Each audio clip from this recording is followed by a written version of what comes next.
Si tu as cliqué sur cette vidéo car tu vas avoir une liste d'aliments à ne pas manger, attends, il faut que je me change car apparemment le rouge me va mieux.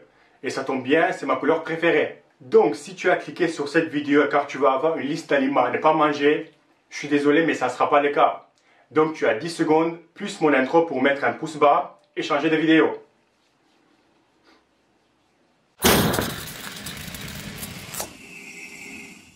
Alors, est-ce qu'il y a des aliments qui sont mauvais pour la santé? Non, car ça va dépendre de la dose. Tant que c'est un aliment comestible, on ne peut pas vraiment dire que c'est mauvais pour la santé. Mais selon ce que c'est, ça peut vite ou lentement devenir mauvais ou dangereux pour la santé. Encore une fois, ça va dépendre de la dose. Je vous donne un exemple. On prend deux frères jumeaux, des nouveau-nés. On les amène dans les montagnes, là où l'air est pur, l'eau est propre. Et ils mangent que des aliments qu'eux produisent dans leur ferme. Ils ne savent pas ce que c'est l'alimentation industrielle. Les deux ont exactement la même hygiène de vie. Et ils mangent exactement la même chose. À 18 ans, on les prend et on leur fait plusieurs tests. Tests physiques, prise de sang, bilan hormonal, la totale.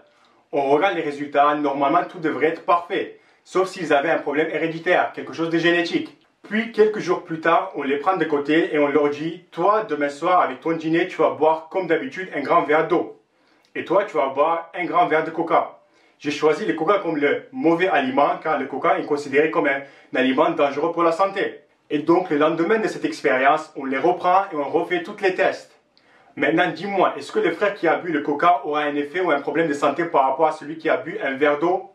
La réponse est non. Mais comment ça se fait? J'ai cru que le coca était mauvais pour la santé. Pourquoi celui qui a bu le coca n'a pas eu de problème de santé? Comme je vous ai déjà dit, ça va dépendre de la dose. Est-ce que s'il avait bu un verre de coca tous les jours pendant une semaine, on aurait vu une différence entre les deux frères? Probablement pas. Un verre pendant un mois? Peut-être. Un litre de coca tous les jours pendant 3 mois? Oui, sûrement. Et donc, qu'est-ce qu'on conclut? Un aliment devient mauvais ou dangereux pour la santé qu'à partir d'une certaine dose, une certaine quantité. Personnellement, je trouve ce genre de publication que j'ai trouvé sur Facebook avec plus de 300 partages vraiment malhonnête. Car ce n'est pas en mangeant un hamburger frites que tu vas avoir ces maladies. En mangeant un hamburger frites tous les jours, midi, soir, pendant quelques mois? Oui, peut-être. Mais là, encore une fois, c'est la dose. Et il y a beaucoup d'expériences qui nous montrent que plus que la qualité, c'est la quantité le plus important, même quand c'est une question de santé. Oui, il y a plusieurs expériences où une personne en surpoids avec beaucoup de problèmes de santé mange très peu, mais mal. L'exemple que j'ai, c'est le prof qui a mangé cette connerie. C'est une sorte de gâteau avec une crème à l'intérieur tous les jours pendant 2 mois et demi. Avec un peu de légumes, un multivitamine, un shaker de protéines et 45 minutes d'activité physique. Et après avoir perdu 12 kilos, il a aussi diminué le mauvais et augmenté le bon cholestérol. Il a aussi diminué son taux de triglycérides. Et il dit d'être au top de sa forme.